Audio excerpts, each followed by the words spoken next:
So today I was kind of thinking about, how I lost my 70 pounds all the way back in 2018. And I thought, what was the intermittent fasting method that I used that really helped me average 10 pounds a month to the point where I actually lost 70 pounds in 7 months? Well, in this video, I'm going to explain exactly what I did all the way back in 2018 that contributed my 70 pounds of weight loss in 7 months. Now, for those of you who don't know who I am, now I know I've been getting a lot of subscribers. Some of you have already been watching me, so this is becoming a little redundant. But if you're new, my name is Ernst. I'm an intermittent keto fasting coach who has personally lost, like I said, 70 pounds in 7 months, all the way back in 2018. And as the years kind of went by, I put on the weight, I got comfortable, and I just blew up all the way back to 232 pounds. Well, this year I decided enough is enough.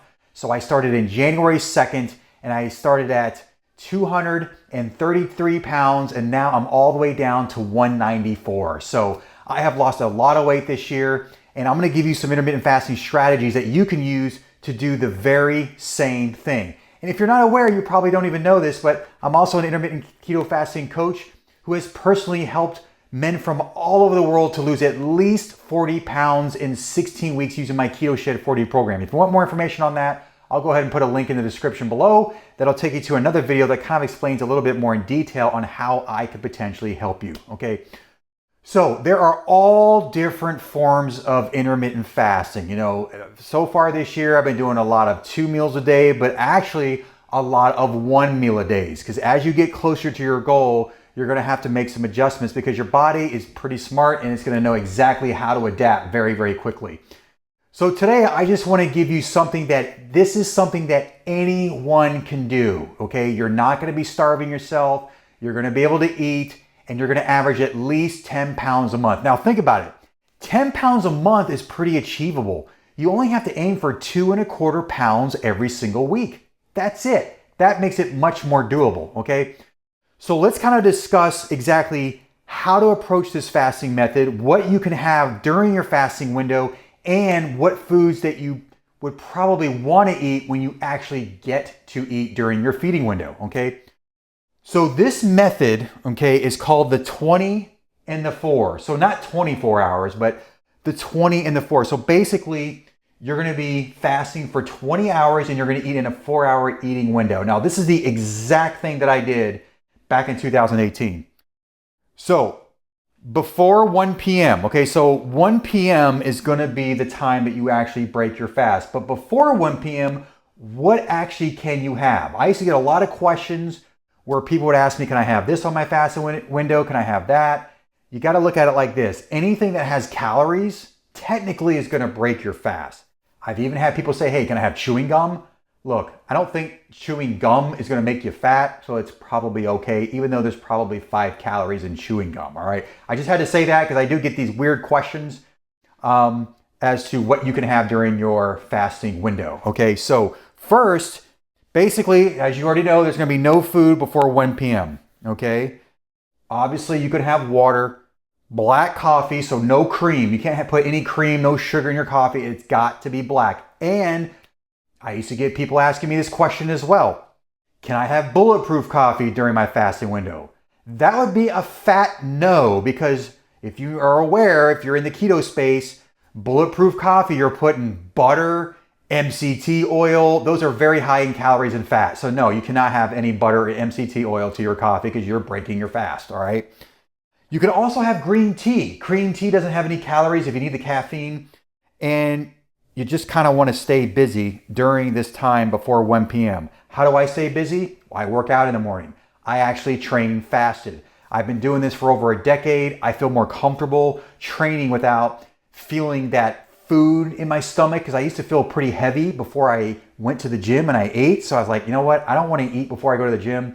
I've been doing this for probably 10 years, so my body is really adapted to training empty with no food in my body at all. Now, something else that's very, very important with all this as well, okay, is if you don't work out in the morning, okay, this can still work. Okay, this will still work if you happen to train in the afternoon, or some people can't train until after work. Okay, so this can actually still work. Okay, now In your eating window, you can basically, like I said, 1 p.m. is your first meal, okay?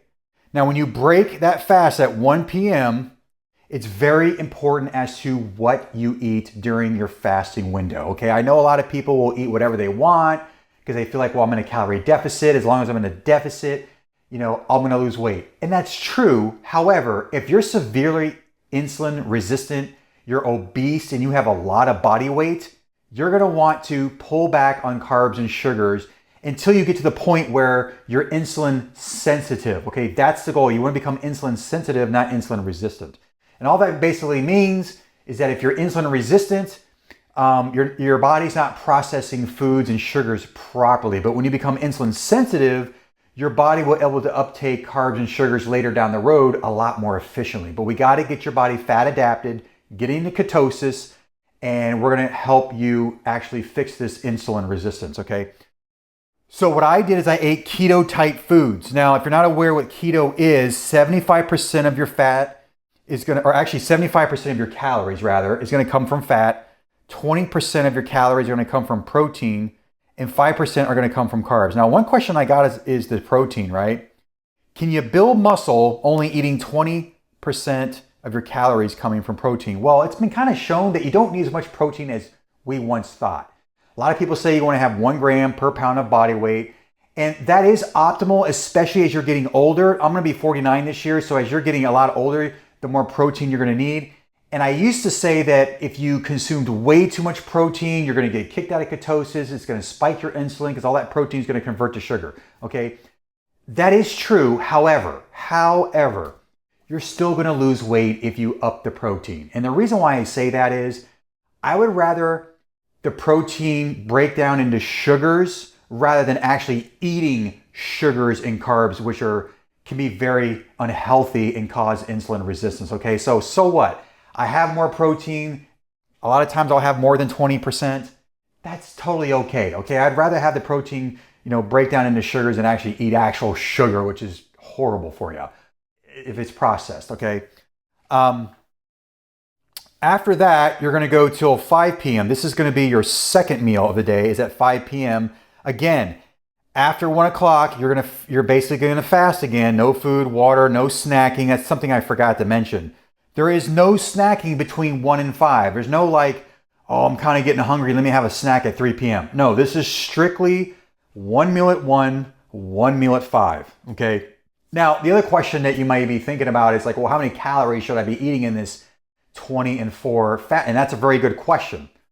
What I have found for most men, okay, this is most men who are in their 40s and above, eating around 1,800 to 2,000 calories is really going to benefit. I found the sweet spot to actually be 1,800 calories for most men. So you could literally have 900 calories your first meal, 900 calories in your second meal. Now you may think like, that's a lot of food, 900 calories per meal. There's no way I could eat that much. But here's one thing you have to understand. With the keto diet, 75% of your calories are coming from fat, okay? You may not be aware, but for every gram, just 1 gram of fat is equivalent to 9 calories. Protein and carbs is like less than half of that. It's only 4 calories per 1 gram. So when you eat a lot of fat, those calories will add up quick. And here's the thing, you gotta track everything, including the 1 tablespoon of butter you put in. Maybe you're making eggs, you wanna coat the pan with butter. That's 110 calories for that 1 tablespoon. You gotta track it all, okay? That all counts. The butter, if you're adding a little bit of olive oil, that all counts as well. So you have to count everything. And let me tell you, 900 calories will add up very, very quickly, okay? So don't forget that, all right? So that's basically the whole method that I did to lose 70 pounds in 7 months. Now, as you start progressing, with your weight loss and you start to notice things slow down, obviously there's things you can do to tweak that, Maybe 1 in 5 is not, optimal for you, like your body's starting to adapt. Maybe the best thing to do is what's called ETRF. That's early time restricted feeding. So maybe what you need to do instead of eating at 1, maybe eat between 12 and 4. Still 20 in the 4 fasting method, but you're just kind of backing the calories early in the day, which actually I think is a much better approach because you're less active toward the evening. It's better to kind of consume your calories early in the day. Or maybe you do a better one, I would think, would be 11 and 3. Just imagine doing 11 a.m. and 3 p.m. When you stop that last meal at 3 p.m., let's say you go to bed at 9, 10 o'clock. Okay, well, you've had 6 to 7 hours of no food. So when you go to bed, you're essentially going to be going to bed empty. Okay, and you're going to wake up the next morning a lot leaner. You're not going to have the bloating, and you're going to feel incredible. Okay. Or maybe you want to do like a 10 and a 10 and 2. That's probably even better. Maybe you're the type of person where you kind of need some calories early in the morning to fuel that workout. Maybe 10 and 3 is good, or 10 and 2 actually. 10 and 2 would actually be a great option for you as well. So again, this is very customizable. It doesn't have to be exactly 1 and 5. This is just what I started with. And as I started doing it, I started noticing I was losing about 2.25 pounds every single week. So if you do the math, that's 10 pounds a month. Let's say you got 60 pounds to lose. You'll get there in 6 months. Now, obviously, there's some things you can do to kind of push that by doing prolonged fasting. Like if you watched my video yesterday, I've been averaging about 3 to 4 pounds just in a weekend. Just from doing a 36 to a 48-hour fast, I'm losing weight like crazy doing that method, okay? So if you have any questions at all as to how to customize this, I kind of went over that. But if you got any questions about fasting, about keto, and about carnivore, okay, I kind of discussed that this year, or actually all through 2018, all the way up until this point. I've been more of a keto guy, but this year I decided to do carnivore. I wanted to pull all those veggies out, all the fiber, and just stick to strictly meat.